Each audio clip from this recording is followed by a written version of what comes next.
Процедурата с ботокс е една от най-ефективните и желани естетични процедури през последните години, която се използва за намаляване на видимите признаци на стареене и за лечение на различни медицински състояния. Основният активен компонент е ботулиновия токсин тип А, който временно блокира сигналите между нервите и мускулите, като по този начин намалява и премахва нежеланите мускулни контракции. Ботоксът се използва от много години в медицината, първоначално в офталмологията, след това е навлезнал и в естетичната медицина и е един от най-изследваните продукти за приложение в естетиката. Ботоксът е протеин, произведен от бактерията Clostridium botulinum.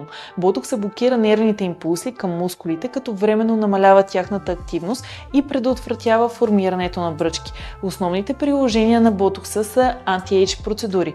Ботоксът е широко използван за лечение на фини линии и бръчки, особено в областта на челото, около очите и между веждите. За лифтиране на долната трета на лицето също може да се използва корекция на пушаческите линии, венечна усмивка е тази усмивка, която се вижда голяма част от венеца.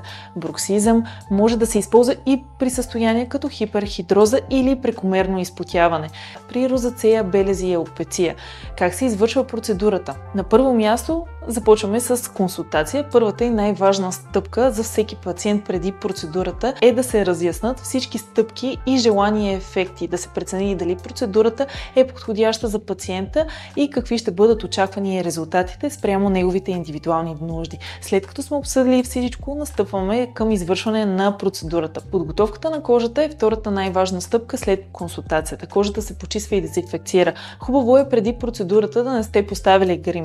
Възможно е да се използва локален анестетик, но процедурата обикновено не е болезнена. След това се настъпва и към инжектиране на ботулиновия токсин. С помощта на финна игла ботулиновия токсин се инжектира в специфичните мускули. Процедурата обикновено отнема между 10 и 20 минути в зависимост от третираната зона. След процедурата се нанася възстановяващ крем. 4 часа е най-важната препоръка да не навеждате главата надолу, за да не може ботулиновия токсин да направи дифузия и да обхване мускули, които не искаме. Веднага след процедурата може да има леко зачервяване на зоната, което очумява в рамките на няколко минути до часове. Важно е да не масажирате третираната зона, за да се избягва разпространение на ботокса в нежеланите области. Резултатите са видими след няколко дни и обикновено продължават между 6-7 месеца, след което процедурата може да бъде повторена.